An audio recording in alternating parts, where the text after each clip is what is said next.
What's the craziest crime you or somebody in your family has committed? My father committed one of the first computer crimes in the 90s. A ton of files were corrupted due to a code he created. Because they fired him, FBI invaded our home and arrested him. Was sent to federal prison for 4 years. Which was interesting, because there was never a crime committed of its nature before. They made a forensics file episode about it. Edit, if anyone is curious. The company was Omega. Last year my psychotic mother burned down my childhood home that her, my dad, my niece, my sibling, and sibling's partner lived in because she believed my dad was cheating on her. Despite no evidence, and this was not the first time she accused my dad of cheating with no evidence. Effectively, she destroyed everything we had built and kept in that home, along with my dad's dog and my sister's cat. Cat was burned up, so never found, but the dog died of asphyxiation in my niece's room under her bed. Then after the fire, in what I can only construe as an act of desperation, she went to my bank and stole all of the money out of my accounts because she was secondary on the accounts. I was working on changing banks, but my new bank had yet to finalize the creation of my new account. Moral of the story is take your parents off your bank accounts when you turn 18. She's now serving time in a county jail for the arson because she took a plea deal and got a reduced sentence, which I still believe was utter crap. She played the poor old lady act to the judge and he took pity on her that she did not deserve. This is a woman who eviscerated my self-esteem and made my life hell ever since I was born. She was toxic and abusive, never told me the truth about anything, and is a greedy, manipulative person. I feel no shame in saying that I do not care about her. She's lost any right to my love and respect. My mom set a dude on fire. When I was young I had a babysitter named Chris. He was the uncle of my two best friends, sisters Abby and Becca. He was also abusive. He liked to do things to me in front of them, make them listen to my cry and scream. Nothing physical, I should mention. More psychological. Anyway, I didn't tell anyone about it, and in fact only learned this story about 2 years ago. But it turns out that my best friends did. They told my mom, and she was pissed. Soon after that there's a party at my friend's parents' house. My mom goes and sees Chris. He's all nice to her. They're outside in the backyard. She starts kinda joking around, roughhousing, messing with him. She grabs some lighter fluid and sprays some on him. Ha ha ha. Just a joke. She lights a match. Ha. You wouldn't do it, would you? And she lights him on fire. According to my mom, he was put out quickly, so he was fine. But she told him that's what it's like when you're scared for your life. And then she left. Apparently he flew back to Florida the next day. Your mom sounds like a great lady. I'm glad she protected you from more of that. Twin brothers boosted a car and robbed the 711 like 1/2 mile from house. Ditched car 10 houses from this. How were they caught? Officers respond to alarm triggered by Clark. Officer, got an alarm here, what happened? Clark, Tom Tom came in and robbed the store. Officer, how do you know it was these guys? Clark, they are 6'4" twins who come in every day. I know their shape and voice. The car. 911 operator. 911, what is your emergency? Neighbor, was watching TV and 2 guys park a car in front of my house. One guy got out with like a Windex bottle and cleaned all the door handles and door areas. Then opened door and the other guy took the stuff and cleaned the inside areas. Then they ran off up the street. Dispatch, can you describe the 2 individuals? Neighbor, well it was Tim and Tom, the twins that live up the street from me. They're like 6'4" and they are twins.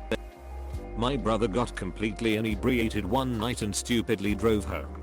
He woke up early in the morning to the sound of a baby crying.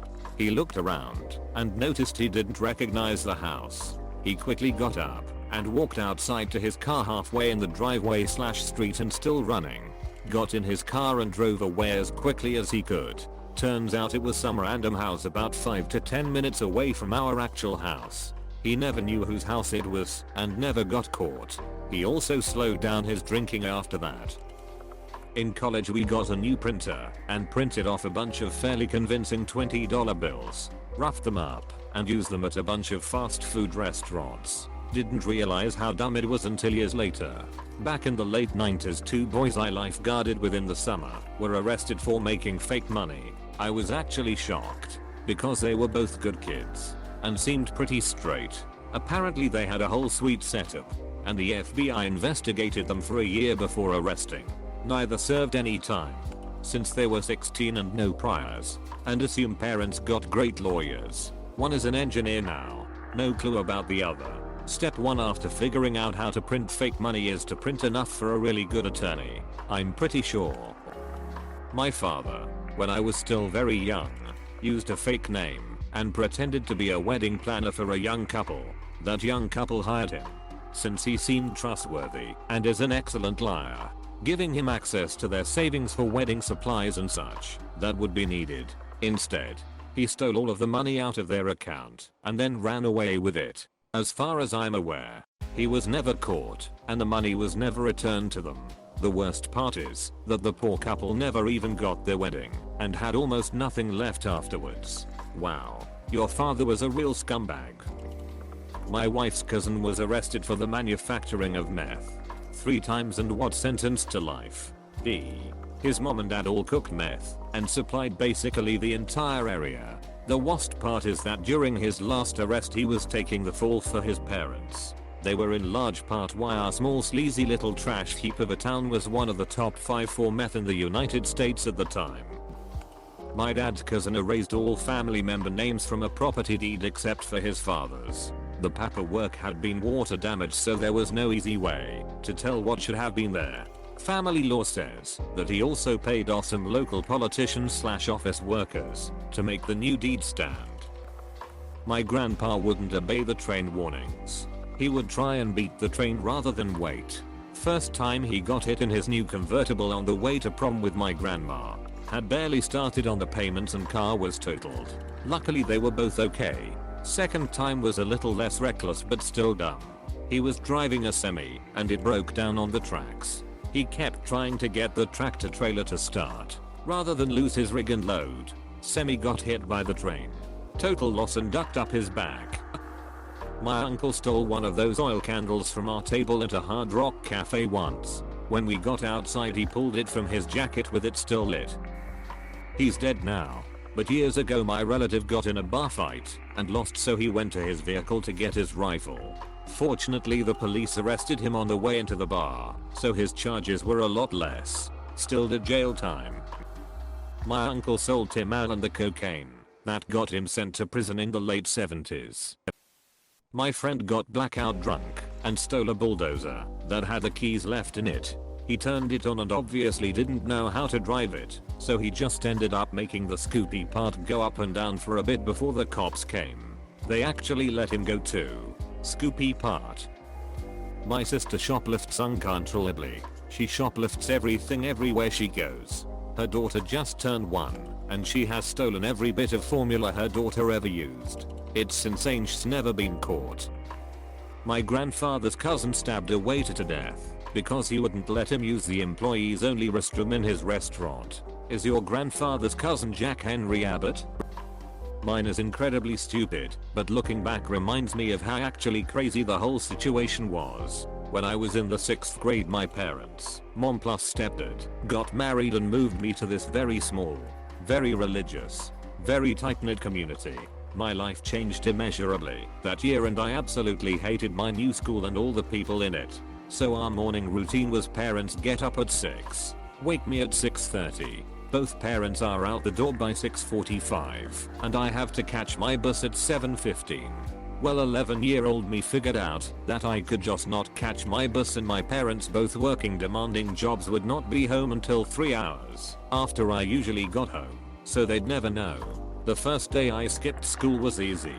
By week 2 I realized I'd have to go back for exams, especially the state exam, which determined if you got to move to the next grade, and obviously the school would want to know why I was absent. So I devised a plan wherein I called the school pretending to be my mother and told them my poor daughter had mono and would be in and out as she felt better, and I asked them to please change my contact number to my home phone. That way I could intercept any phone calls and thus began the 6 weeks where I went to school only ever on days that I had exams. Unbeknownst to me, one of my teachers wrote a note with my report card that were mailed to our house that said she was so proud of me for keeping up with my schoolwork despite being sick and out of class so often. I was in 3rd period when I got called to the office to find my vice principal, 2 very angry parents, and a truancy officer waiting for me. I had to go to court because I had missed so many days and was given community service as punishment. I was also sent to in-school suspension, ICE, for the remainder of the year. It's still on my criminal record, although since I was underage when it occurred the details are sealed, but I was 100% convicted of truancy. My husband's dad killed the guy who his then girlfriend was cheating on him with. He was supposed to serve a life term, but got out because of a clerical error. He did manual labor on a local park, and apparently the guys who helped were supposed to get a reduced sentence. However, he was not supposed to. I think my husband talked about it once. Also, my husband's half-brother, same murderous dad, killed his business partner. He would have gotten away with it, however. He moved the body when he found out construction was going to start in that spot. And what were they going to build there? A prison. He's currently serving a life sentence. My husband has never met his half-brother. He also has 2 half-sisters from the same dad who are law-abiding citizens. 2 half-sisters that didn't get caught. I worked at a movie theater when Back to the Future was originally released. We used to take the entire movie ticket instead of tearing them and resell them to the next group coming in. The old theater was massive. Sat 600 people. We probably made about $15k between 2 of us in month or so. Adjusted for inflation, it's about $37k. We were the richest high school kids in our town. Didn't the theater suspect that something was going on? I mean, thousands of people watching it, but official ticket sales are a few hundred people. Yeah, I'd be surprised how little theater managers care, as long as those people are buying concessions. Friend is a manager at a local theater, and he hands out those complimentary tickets like candy on Halloween. Haven't had to pay for a movie in like a year before COVID, but always buy a large popcorn to help out. An uncle robbed a bank, or was an accessory to the robbers. IDK. His brilliant escape when the police showed up was to go to the roof and jump off. He didn't do time. Just had to go to the hospital for a broken leg. I'll have to ask my mom when I get a chance. She knows the story better than I do. Aim for the bushes. I'm a peacock, you've gotta let me fly. Cousin got busted robbing a bank. Got sentenced to jail. Proceeded to break out of jail with his cellmate and went on the run. Fast forward a few months and he's living in a hotel room with his cellmate. Cellmate orders a pizza to the room.